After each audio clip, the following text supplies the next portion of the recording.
I've been thinking about the show. For the next 30 days, everyone in the country is trying to murder me.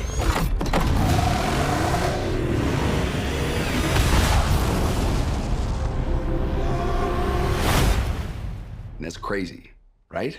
Glenn, it's awesome to be talking to you again. Man, Hey, Mark, how you doing? I'm great. I love The Running Man. It was such a blast, and I'm so glad that movie fans are going to get to watch it in a theater because it's a real movie theater kind of movie.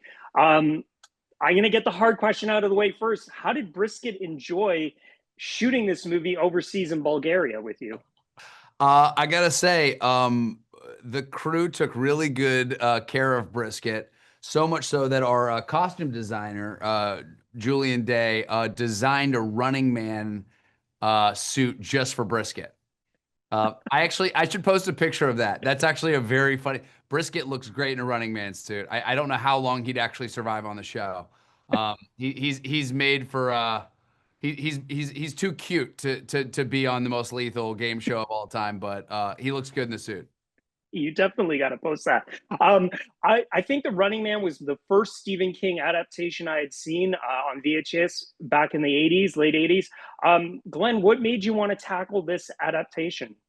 Well, I mean, first off, I mean, Edgar Wright is one of the greatest directors, a director I've been dying to work with, my whole career. And I think his voice on one of the great Stephen King stories, was just such a cool opportunity. And, The Running Man is such a cool idea. It's like, it's one of those ideas that is, as we've kind of like developed a bit more of a reality TV, existence, like we really do live in an Instagram, TikTok universe. It's like, you could really see that The Running Man is possible. Like if, if it were legal, you could definitely see that there would be a producer out there that would want to release a man out into the world and have everyone in the world hunt him.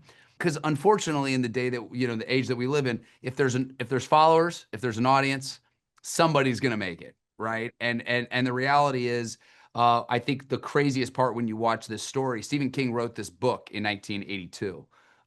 It is set in 2025. And when you look at the world of 2025, what we are living in right now, it is so crazy and eerie how similar these worlds are, how much overlap there is. So for me, it's just not only just a great opportunity to work with Edgar Wright on a big, fun, explosive action movie, but also something that really says, a lot about our existence and finding humanity in an inhumane world, Is that C4? That's not for sale.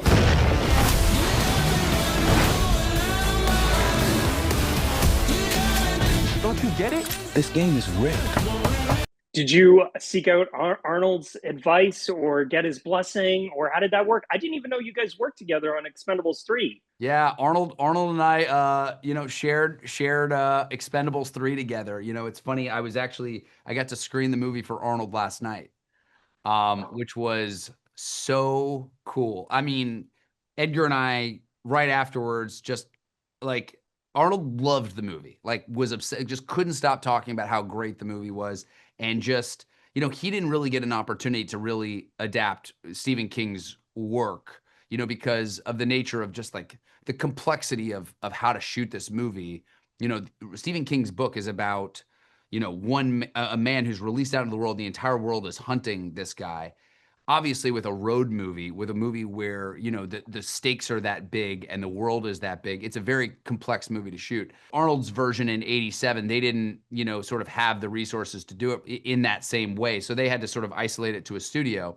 And this is all from Arnold's mouth, last night. He said if there was any movie that he would, want to do over again, it would be The Running Man. And when he came out of that theater and he was talking about our movie, he was just like, oh, you nailed it. He's like, it's incredible. It's perfect. So it was so funny or so fun.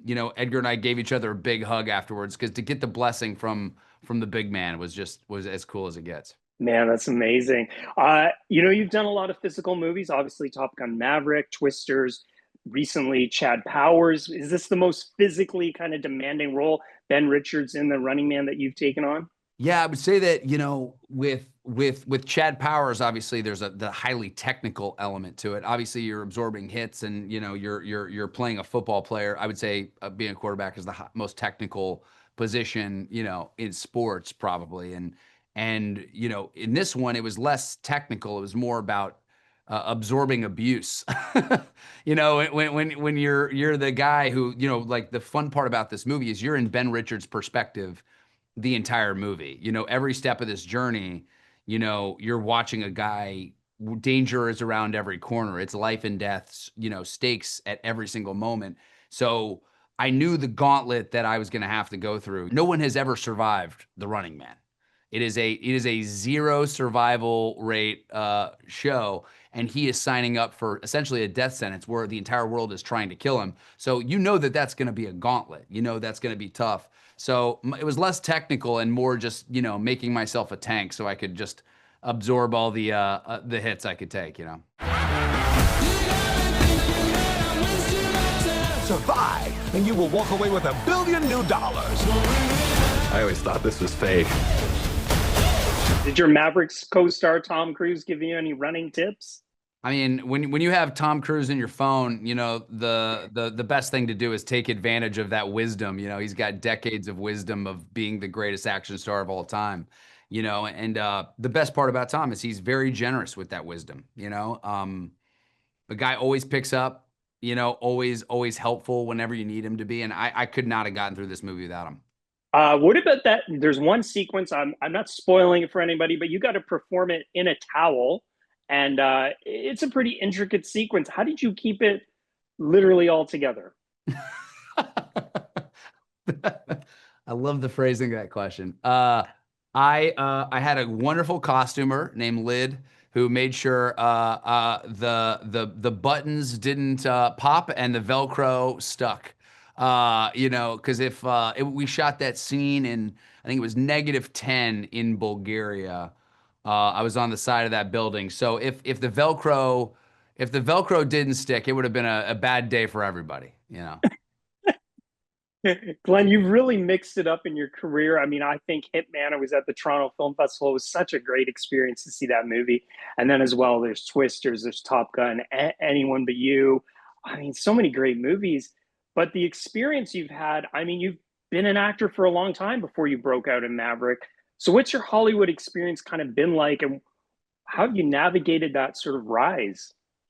Well, I have, a lot of great friends, and I have a great family that, I keep really, really close. So, no matter how loud or chaotic it gets, you're with your people. You keep the people you love around, so it never really feels like you're in too foreign of a state, so to speak. But it's been amazing. It's been a dream come true. This is a job that anybody that knows me knows that, when I was a kid, my mom even broke it out the other day. Like, she sent me some of my props. I live in Austin, Texas, and she sent me some of the props that I built as a kid. I had these I would save, old computer parts and things like that and make them look like, James Bond bombs, like those sort of like world-ending bombs. And, I'd sort of like, I'd bought books on special effects to make it, be able to have like gun hits in the sand. And I would do fight sequences with my friends. So like what I'm getting to do in The Running Man is literally a dream come true. It's something I've been, literally playing pretend my whole life, trying to do stuff like The Running Man. So, it definitely doesn't feel scary. It feels like I'm at home. So what was the movie then, or the performance that you saw growing up that made you say, this is what I want to do with my life? I wouldn't say it's like one performance. I think it's a series of performances, but I think one of the things that The Running Man has sort of in its DNA is like a type of story that I've really always loved is stories, where it's like ordinary men against extraordinary odds, especially people taking on a system, an oppressive system. I feel like it's always been sort of part of humans, when power becomes, unchecked. Movies like Gladiator, movies like Braveheart, Minority Report, things where it's like you have a person who's sort of taking on taking on again a system, a man against a system. I always just love those type of movies. So, you know, for me, this is like the DNA of a lot of the movies that got me into this business in the first place. Yes! I'll be honest with you. I can't just let you win this game.